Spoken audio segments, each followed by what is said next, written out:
Our keynote speaker for this morning, Dr. Lani Gunawardena, okay, she really requires no introduction. But she is a distinguished professor from University of New Mexico, Albuquerque, in the Department of Distance Education and Instructional Technology. In the past 20 plus years, she has accumulated this amazing body of work. If you are in the field of distance education, social presence, interested in social presence theory, social construction of knowledge, or especially in particular the social cultural aspects of learning in the digital age, you must have come across her work. She is really well respected nationally and internationally of all the work that she has accomplished. But you know, above all that accomplishment, what's most amazing about her is her personality. And I remember a few years ago, I actually met her for the first time in a sister conference at Media in Honolulu, Hawaii. And I came up to her, introduced myself, and then she said, "I remember you." Oh, wow, that was a surprise to me. But earlier, several years before that, I was a fresh graduate out of a PhD program, and her institution had a job opening, and I applied. Of course, I didn't get a job. I'm very happy I'm here in Hawaii. But when I came up to her, the fact that she remembered me really humbled me. So I'm so thrilled to be able to meet her again in all places here in Hawaii. So it's my great pleasure to present you our keynote speaker of this morning, Dr. Gunawardena. Thank you. Round of applause.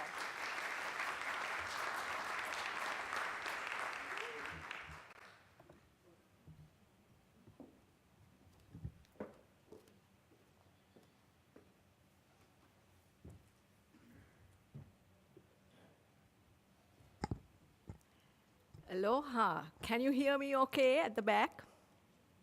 Okay. Thank you, Grace. That was such a beautiful introduction. And I'm really humbled to be here and to share with you my years of experience researching online learning and culture, which are two of my great passions.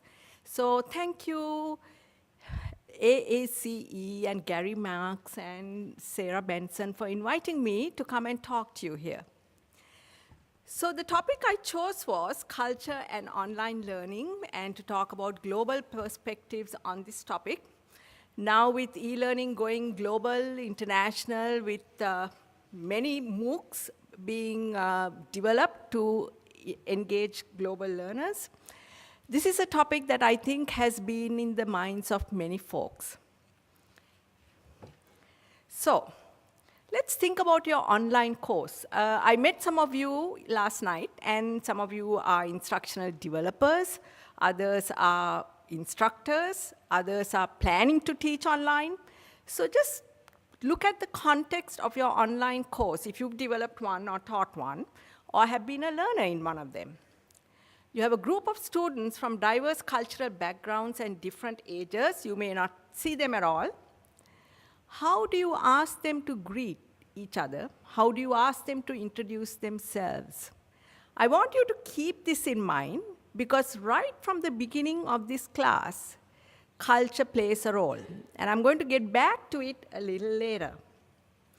So here's your online course. It represents a vast array of diversity. And sometimes you'll not meet them at all. So let's come back to this issue of how people present themselves online to each other. So understanding these learners and learning from a cultural perspective is really critical to have a successful online learning experience. We need to be mindful of learning preferences. Each of us have our own ways of learning and preferred ways of learning.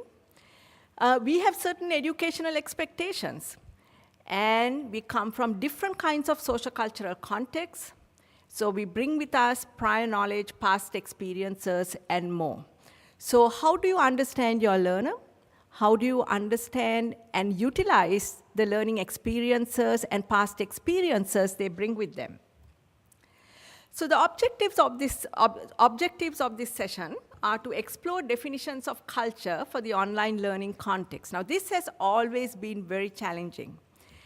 Then examine influence of culture on online learning, the different ways in which culture influences online learning, and then offer some guidelines on how to address culture in instructional design, learner support, and facilitation and mentoring. So let's start with how can we define culture. And I think many of you who have tried to do research on culture have battled with this question. The answer is we lack a universally applicable theory for classifying cultural differences. And especially in technology-mediated learning environments, it's really challenging to define culture. But this opens up a huge possibility for us to define culture in relation to our own context. And so let's look through some of the definitions that have been used in prior research on culture and online learning. So let's look at some cultural constructs for understanding diverse learners.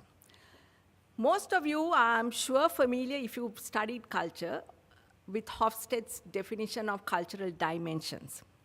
He talked about power distance. Power distance is the degree to which power in society is differently distributed. He talked about individualism versus collectivism. He classified some societies as being individualistic, that is really putting emphasis on individual goals and objectives versus the collective goals of a community. Some cultures and national cultures were classified as having more masculine traits than feminine traits. Uncertainty avoidance is always difficult to define. This is the degree to which a society can tolerate ambiguity or not tolerate ambiguity. Then he added another orientation, a long-term orientation, which he added after his studies with Bond, with Asian cultures. And this is how people are oriented, either short-term or long-term. So this dimensional framework has been used in many studies that have looked at culture and online learning. So I myself, one of the first research studies I did way back in 2001, looking at group process and group development between Mexico and the USA, I used Hofstede's model. And Mexico is classified as a high-power distance society, and USA as a low-power distance society. High-power distance meaning that there are different levels in society as to who has power and who doesn't. Low power, USA, that the power structures are not as well defined. Okay, so we examine group process and group development. And what we found in our focus group discussions with these online participants, the Mexican participants came from the Monterrey Tech Virtual University, and the US participants were from New Mexico. What they said was, the Mexican participants said that the online medium is a liberating medium that equalizes status differences. So their interactions online would not necessarily reflect high-power distance communication. So whereas there may be instances of high-power distance in traditional society, when they come online, they expect that environment to be more equalizing. And they don't want social context cues in this environment that might make things unequal. They said that they usually take the first person's posting and build on that post. And this was really interesting, and they said they are not really interested in who people are, but they are interested in what they say and how they contribute to the learning community. Now, a similar finding emerged in Moroccan and Sri Lankan anonymous chat when I studied I was spent my sabbatical in Morocco and Sri Lanka, going to internet cafes and trying to determine how people actually enjoy the medium of online communication, which was new at that time, for synchronous chatting. Now, they too felt that the person's position was not that important. how they contributed to the learning community was more important. So this made me wonder about how using frameworks that we have actually developed to understand traditional society in the online context. So some of the limitations are of these bipolar dimensions, or what are called essentialist frameworks, because it's either this or that is individualism versus collectivism, high power distance or low power distance, is the fact that, these assumptions tend to think of members of a national culture as being homogeneous, that everybody subscribes to the same cultural concept. So when we make decisions or when we make judgments about culture, we tend to think that everybody in that national group tends to have the same cultural characteristics. And we know that there are many individual differences, that there are many subcultures. Also, we neglect the subculture within various countries and cultures. Cultures are not static, but they change over time. And one of the criticisms against Hofstede's essentialist frameworks was the fact that the sample was based on a single multinational organization. So there are problems when we do bring these frameworks that were developed to understand national cultures to study online learning. Another cultural construct that I have used in my own research is Hall's 1959 conceptualization of high context and low context communication styles. So the difference here is that in high context cultures, many things are left unsaid, letting the context explain the message. This is sort of related to direct and indirect communication. So indirect communication is a feature of high context cultures where you don't communicate the exact message in the words you say. In low context cultures, you code your message in the words you use.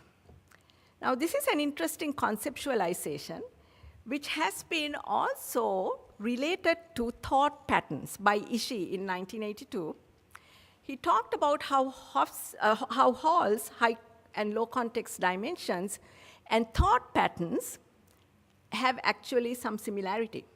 He called it the American bridge model, which is analogous to linear thinking and low context communication, where ideas are communicated explicitly or directly from one point to another. So in a bridge, you go from one point to another.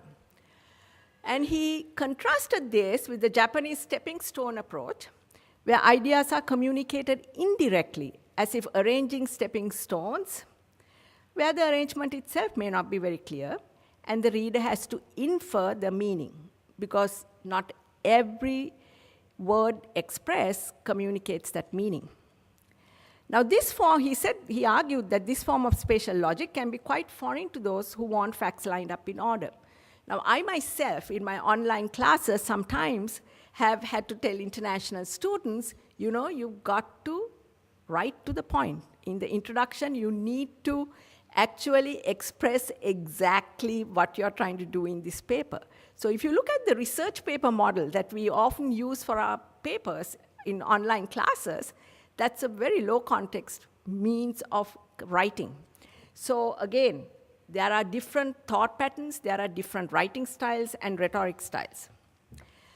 Now the question that Goodfellow and Lamy asked about culture is, are cultural frameworks developed in the West useful for understanding culture in global e-learning? So one of my colleagues, Yoshi Miike, who was from the University of New Mexico from the communication department, but now he's a professor at the University of Hilo in Hawaii, in the Department of Communication, he talked about 3 areas that are important to consider from an Asian paradigm of communication. One is the concept of relationality, how communication takes place in context of various relationships. So even the greeting of bowing to each other requires you to really understand the relationship between you and the person that you bow to. So the bowing experience, when you bow your head, that experience actually communicates meaning in the culture, especially the Japanese cultures that use it. Circularity, the communicator is both active and passive in multiple contexts. And the importance of harmony. Mutual adaptation is of central importance, as adaptation is the key to harmonious communication relationships. So in communication, you tend your level best to be harmonious rather than aggressive, rather than opposing or presenting conflicting views. So he presented this from an Asian perspective, and I think there is some very interesting research going on now looking at how communication can be defined from a more Asian perspective. Then moving on to online learning context, we have the concept of learning cultures. How is culture negotiated and socially constructed online? So this is the stage at which we really need to put some emphasis and to understand how culture is negotiated and socially constructed online. So Goodfellow and Lamy, in their book on learning cultures, where technology is a player in the social interaction through which online learning cultures are built, emphasizes that an interacting group creates its own learning culture. Jung talked about how students learn not only content, but culture unique to online learning when they come into an online class. Raffegli and Richery talked about the network learning should emphasize Bruner's idea about education as forum, where culture is not transmitted, but generated through interaction. And this all boils down to this famous saying that Edward T. Hall made in 1959, that culture is communication and communication is culture. So when we look at the online context, what we really need to pay attention to and focus on is this concept of communication. It is through the process of communication that we actually convey culture. So for my work so far, I have used the concept of idioculture, which I have borrowed from Gary Fine, who actually talked about cultures of little league basketball or baseball. And he said that an idioculture is a system of knowledge, beliefs, behaviors, and customs shared by members of an interacting group to which members can refer and that serve as the basis for further interaction. So the important concept here is the concept of the interacting group, and that the interacting group actually creates its own culture. So this definition accommodates the idea of culture as emerging from a local activity system. This was Cole and Engerstrom, who also used Fine's definition.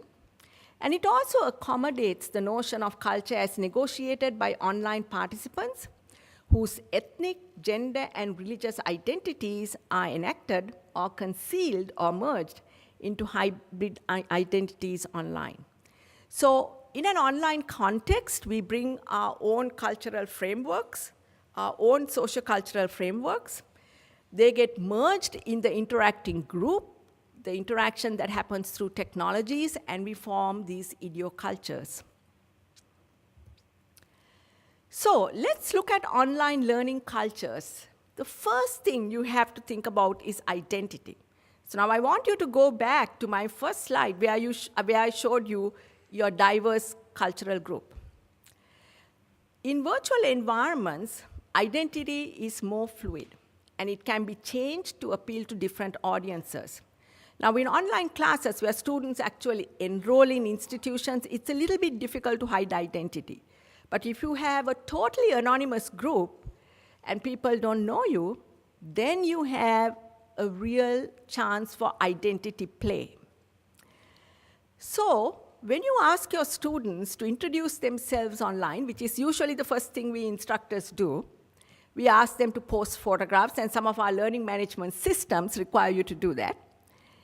That can lead to stereotyping and reduce anonymity. Some students are not comfortable posting their photos online for, different reasons. So one of the ways in which I have overcome this identity formation and creation online is to give students the option of posting an image that represents them and say why it represents them. This way, you take the difficulty of posting your own image online. Now, those of us who have been interested in social presence, we think that posting pictures is important for us to connect with each other. But this is difficult for many people. Now, I've noticed that even when I do web conferences in my class, some students really don't want to turn their webcam on because in the evenings, they are in their comfortable zone. They don't want to really be seen. A little bit of anonymity is good. So usually it's me putting my webcam on and quickly taking it away. And I've noticed how hardly anybody turns it on unless you ask them to turn it on. So think about this concept of self-presentation and self-identity that is sometimes challenging for students. In fact, when I did a cross-cultural research project with students in Beijing University in China, one of the things I did was understanding the fact that it would be difficult for them to really introduce themselves to the group. I matched one Chinese student with one of my own students at UNM, and they got to know each other, and each one introduced each other online, so that students didn't have the difficulty of introducing themselves online. Creation of identity enables one to experience the world in a new way as well. And so, identity play sometimes is good. This lends itself well to role play and simulations. So when you create role play situations for your students to engage in online, students are able to create a different identity and actually engage using that different identity. Anonymity is important to facilitate honest dialogue on controversial issues. So at one time, I had an issue, I had a faculty member who was teaching health education, and she had certain controversial issues that she wanted students to discuss.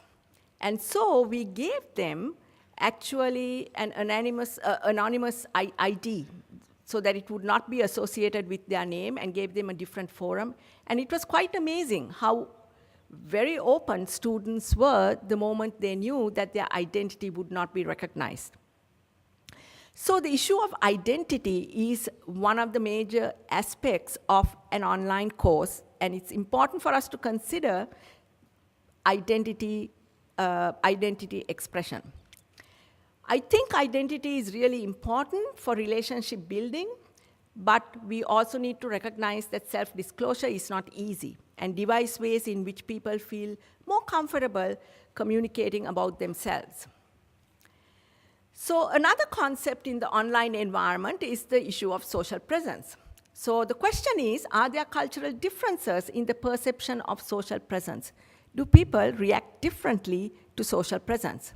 So social presence is this concept of the feeling of the other person at the other end of the communication line.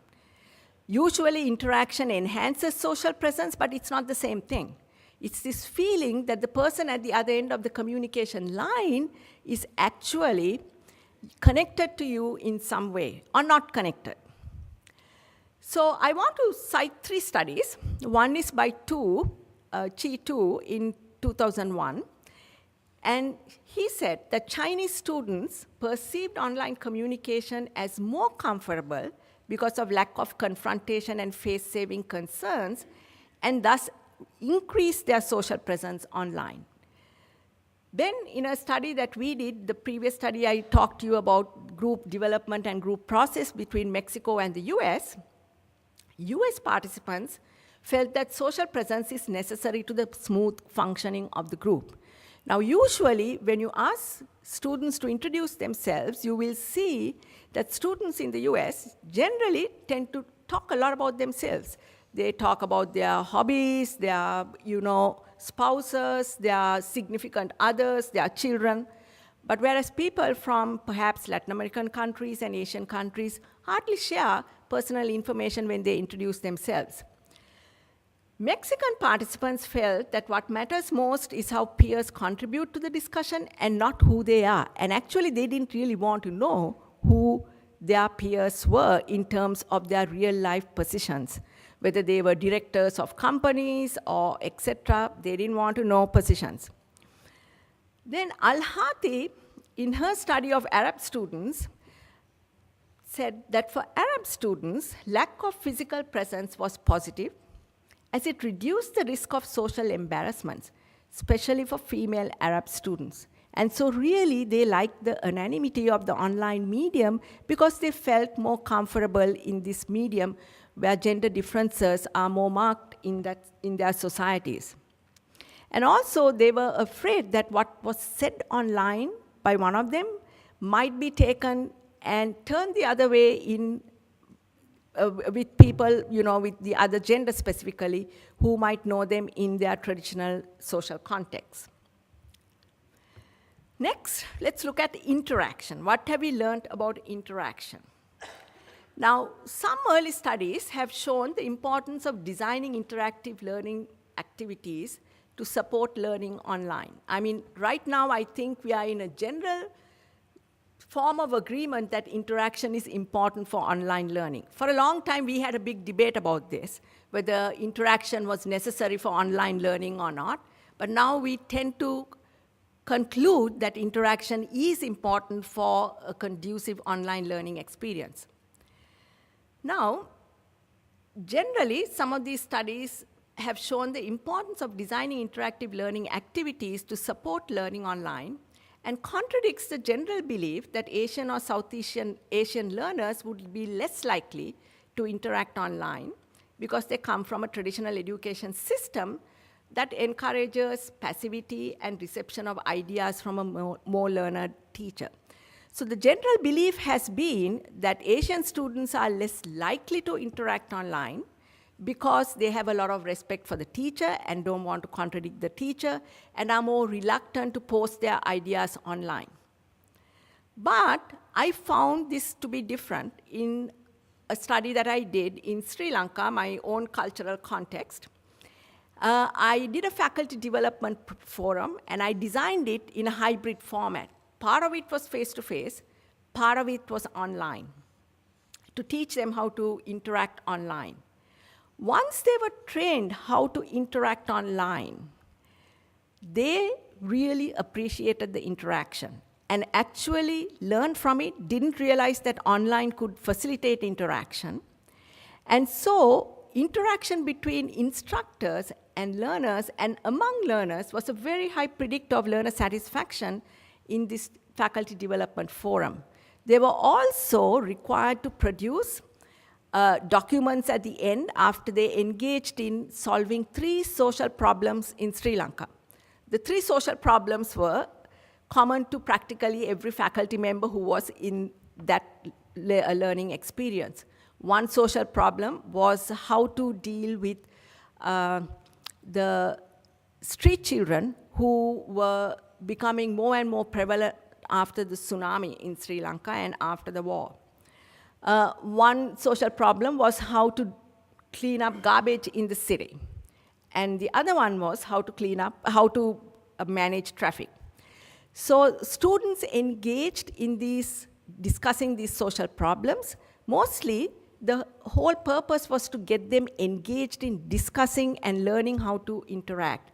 And I had my students at UNM serve as electronic mentors, e-mentors, to these groups that figured out how to interact and solve a problem. Then Chen and Wang said that Chinese online learners ask for more interaction and flexible learning strategies and activities guided by instructors, whereas their institutions place more emphasis on the provision of video lectures. So the institutions feel that you have to have this expert teacher on video for the students, whereas the students themselves would prefer more interaction and interactive learning activities. Bray, Aoki, and Glukosh, I hope I'm pronouncing it right, in 2008, in their study, also showed a similar finding with Japanese students. Predictors of learner satisfaction in online learning in Japan showed similar results, although preference was for student-teacher interaction.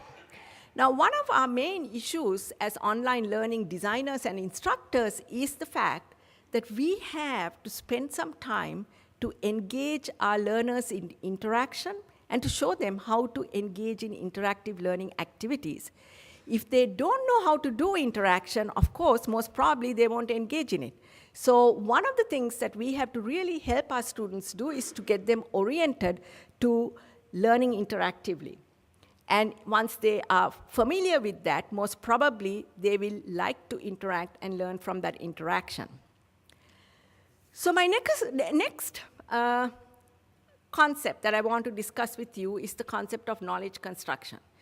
Now, I have been trying to figure out how you really facilitate social construction of knowledge online. That is how students and teachers, experts all communicate with each other and generate new meaning through these interactions. Meaningful learning requires deep engagement with ideas. Deep engagement is supported by the critical thinking skill of argumentation. Learning to argue represents an important way of thinking that facilitates conceptual change and is essential for problem solving. Now, this was David, Jonathan, and Kim.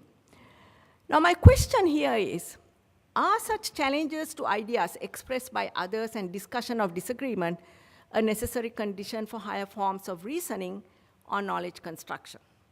Or is it merely an expectation from a Western point of view? Now, the more and more I engaged in online teaching and interacting with my students, this concept really made me want to understand this position more. So in the Western world, we think that debate, we think that opposition to ideas is really important for social construction of knowledge or new construction of knowledge. But this may not be so in other cultures. So how I found out was we had developed the interaction analysis model for assessing social construction of knowledge. Some of you may have used it in your research. And essentially, this is a model for assessing learning in online context. We look at different phases that learners go through as they engage in dialogue and interaction. Usually in an online conference, you have people sharing and comparing information the moment you ask them a question or give them a topic or a problem to solve or case study to analyze. Then you usually have certain disagreements or dissonance, what we call cognitive dissonance, coming into being, opposing ideas. Then people tend to negotiate and come to agreements and propose new constructions, test them, and then actually apply them. So this model has been used by many researchers to assess online learning and research online learning analyzing computer transcripts. What was interesting was that a study done in Mexico by Lopez Islas, using this model to analyze online dialogue, said that open disagreement with ideas expressed by others is not appropriate in the Mexican context. Participants moved to knowledge construction without exhibiting cognitive dissonance as described in the interaction analysis model. So cognitive dissonance is this phase. And actually, this model was developed based on a debate that we had conducted across international timelines. And so obviously in a debate, you have agreement statements, disagreement statements. And in this particular debate, in spite of the debate leaders keeping the groups apart, they negotiated and came up with new meaning. So in Mexico, they didn't see that level of dissonance. I found the same thing with Sri Lankan participants. They did not openly disagree at the level of ideas, but moved to negotiation of meaning and co-construction of new knowledge based on consensus building. So they didn't openly disagree or argue, but they built consensus. So knowledge construction did happen, but we didn't see that expected phase of dissonance. Then Chen, in 2000, he analyzed the global email debate and said that the debate format caused orientation problems for Asian learners as it is a product of low context culture. that requires direct expression of one's argument by using logical reasoning, and that this was difficult for Asian students. So our general perception and belief in Western cultures and predominantly American cultures that argument, conflicting ideas, opposing points of view are necessary for constructing knowledge may not be the same in all cultures. So I have been very interested in doing further research on this concept of dissonance and how it is handled and worked in different countries.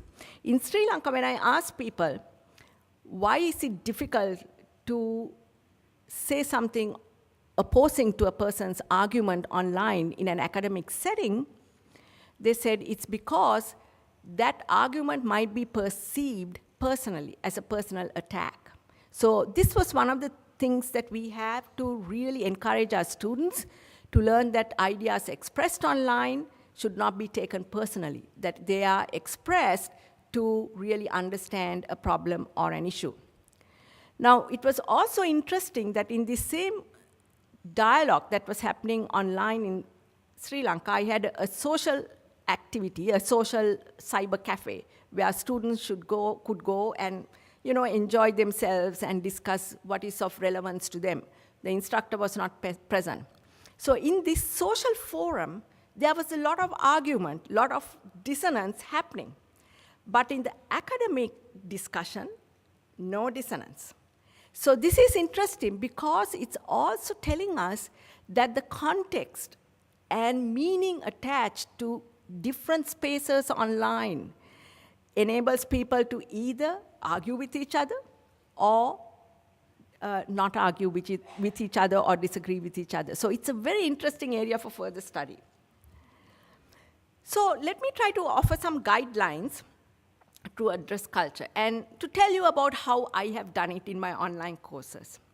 One is to be creative in our online learning designs, to provide learner support, and to facilitate and mentor our students. So this is a little bit different from the traditional MOOCs now, where students generally are given a lot of information, they learn on their own. I personally feel that for an engaging learning experience, you have to engage the learner in interaction to support them and mentor them. Okay, how do we account for culture in instructional design?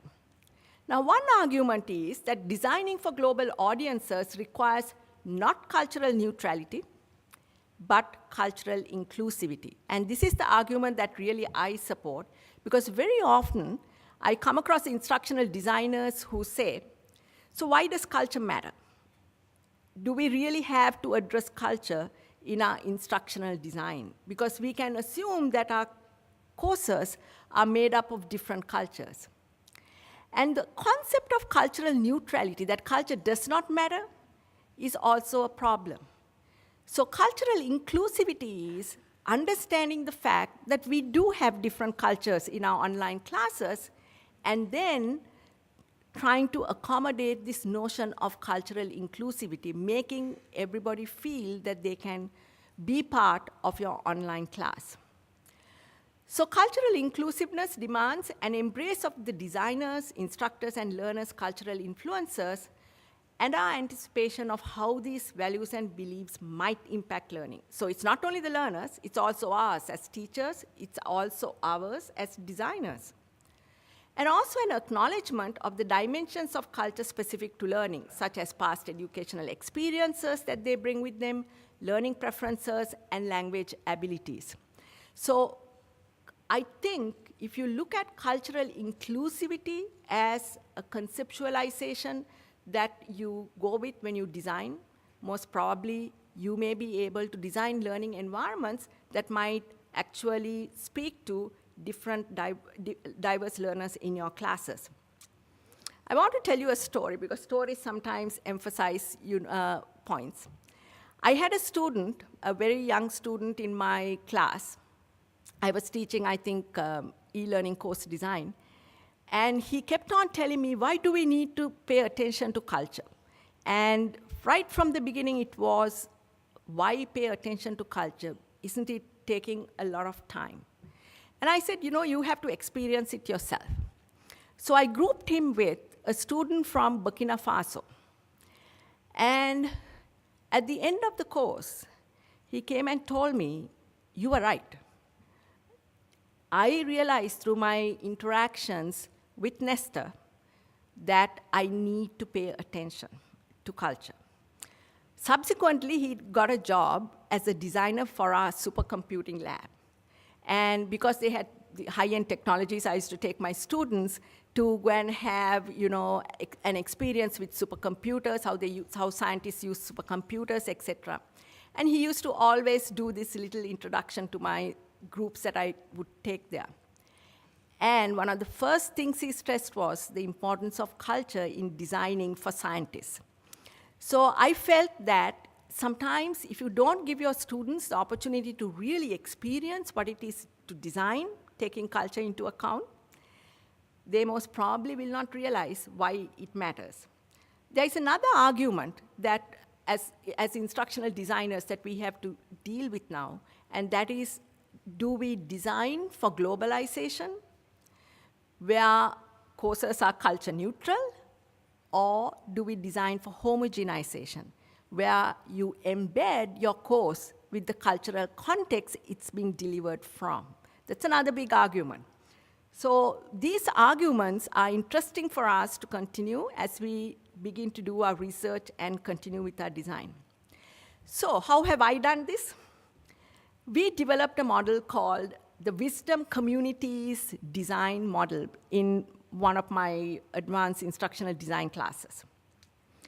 And we have now tested it with my classes at the University of New Mexico, which are offered online, as well as in Venezuela and Sri Lanka. And I think there is something in this model that really makes it work.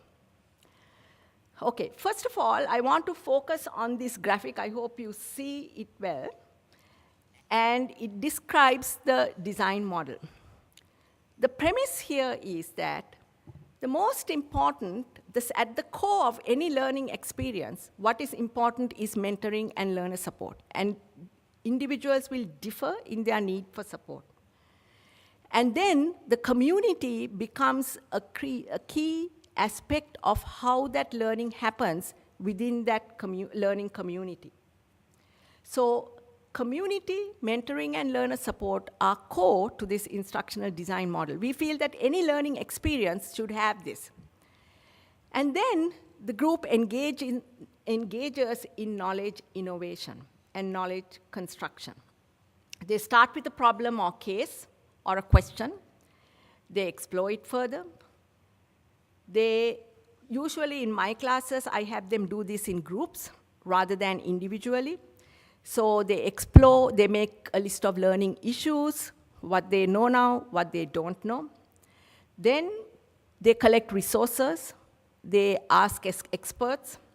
Right now, my students are developing grant proposal for women's groups in developing countries. So they are working with women's groups and asking questions. And they reflect on them and then negotiate and preserve that learning.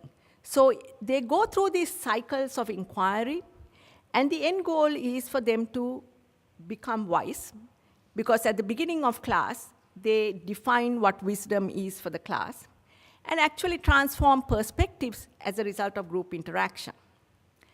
So how we did this was to use a metaphor from Caribbean Pueblo communities in New Mexico. So I'm from New Mexico. I'm embedded with many Native American communities. We have Native Americans in our classes.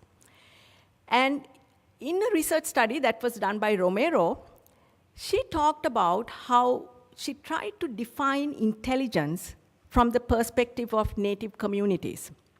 This was because she was teaching special ed, and many Native students are classified as needing special education classes. And she felt that this is because they did not really understand the cultural context that these students came from. So she really wanted to define what intelligence was, how intelligence was defined in these Caribbean Pueblo communities. And she found that how they defined intelligence was that intelligence was really a person's contribution to the community. So you might be very intelligent. You might be intelligent in the sense of having done well in school, have great grades, etc. But if you haven't really contributed to the community, then you are not considered a wise person. So wisdom was actually the contributions you made to your community.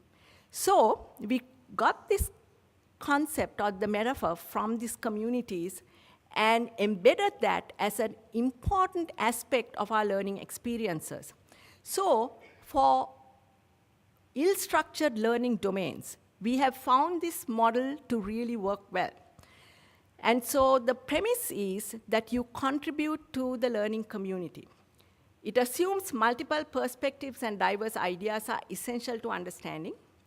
And also, the model is fairly flexible to accommodate diverse learner needs, promotes self-determined learning cohorts. They define their own identity, communication styles. In my classes, for every module, I'll have about 3, 4, 5 groups, and each one defines how they communicate with each other, the technologies they use, and what their group charter is. And it encourages the development of multiple promising solutions. So you might be giving them the same problem to solve, but each group might solve it differently. They go at it in a different way. And individual and group are both valued in assessment. So that unless there is an assessment schema that actually encourages collaboration and group work, they're not going to engage in it. And in this particular model, we actually encourage both. Learner support. Here are 2 different types of learner support systems. I designed one for Sri Lanka when I was doing the faculty development program, where they would have, in Sri Lanka, several multimedia centers across the country where students would come to. So the support system really had to take into account the cultural context, the socio-cultural context, and define a support system that was supportive of the different needs of those learners. The second one is one I have designed for my classes in New Mexico. So each one is similar, but there are certain areas where they differ. For example, because I engage students in peer learning, I really had to provide different kinds of support for peer learning. In the Sri Lankan context, for example, advisors and counselors were also part of the learning context and therefore had to be given some voice and given prominence. Learner support in terms of gender. Latcham talks about females and males having distinct learning needs, and there is need to ensure gender equality and flexibility in our online learning designs. However, research on gender issues in online education is really inconclusive as to whether there are differences. But those of us who have taught online may have experienced issues with help-seeking behaviors, need for support, communication styles, preferred learning methods, and degree of anonymity that they would prefer. So gender, I haven't really focused very much on gender, but it is a subculture that we have to be concerned about. So in terms of facilitating and mentoring, we think about 3 areas that are really important to focus on. The facilitator and the mentor helps to build a learning community. You create the social environment and build trust among people in your class. You facilitate interaction and care about student responses. If the students know you really care about them, they are more likely to feel free to interact. You also, as a facilitator, have to support knowledge construction. You help groups to achieve their goals. You facilitate conversations, weaving of ideas, synthesizing and summarizing points. Also, preserve knowledge. One major issue in online discussions is managing information overload. How do you help students to manage information overload? We have a concept called knowledge artifacts, where students actually synthesize and manage information by creating artifacts that are derived from the discussion. You assess and provide support and feedback. And mentoring can be thought of in many ways. Each group member is really a potential member, so you can link novices with people who are more experienced and experts, either in technology or in the content. And also, in online classes, you can invite community guests to serve as mentors and really bring in the community perspective into your online classes. So in a cross-cultural e-mentoring study that was done in Sri Lanka, where with US e-mentors and Sri Lankan faculty as proteges, we identified 6 roles. One is inspirational, really encouraging students, helping them achieve their goals. Technical, providing technical support. Support for collaboration with the group. Managing issues, and supporting the content or the pedagogical creation of knowledge, and also providing social support. This is an area that we are working on further, and looking at how we can actually develop e-mentors, mentoring across cultures when you really don't know the people. All right, I want to sort of conclude with an issue of interface design, because most of us designers have to think about interface. How would you interpret this icon? What is the meaning that you would give to it? Agreement, okay. Friendship, collaboration.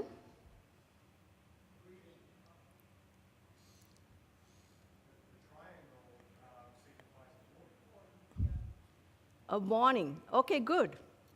All right. How would you interpret this one? Would the interpretation remain the same or change? It changes. Or the same? Changes. How does it change? More friendly. Why? It's round, a circle, right?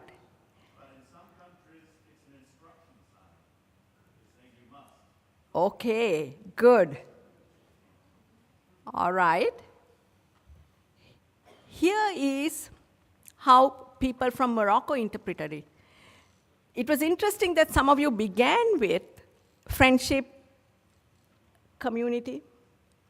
In Morocco, when we did this study of looking at how people interpret icons and images from North American websites, we found that their interpretations were a little bit different. From their experience, this is a danger sign. So therefore, they said it was a dangerous relationship. Whereas that triangle, so the figure ground relationship was an important one as well. So color is another factor. When the colors you use online also impact different audiences. So this is an interesting, in Sri Lanka, you have the elephant in one of those things, because the elephants cross. But that's an important thing to keep in mind. So I want to conclude with a cultural approach to research. Systemic, and so our definition, In Sung Jung, and I recently wrote a book on culture and online learning, and our definition of a cultural approach to research is systematic and systemic study of the ways in which cultural forces interact with online environments and online learner behaviors. How does an online environment change the culture of an interacting group? What are the characteristics of new learning cultures that emerge online? How are learners transformed by interactions with culturally diverse learners?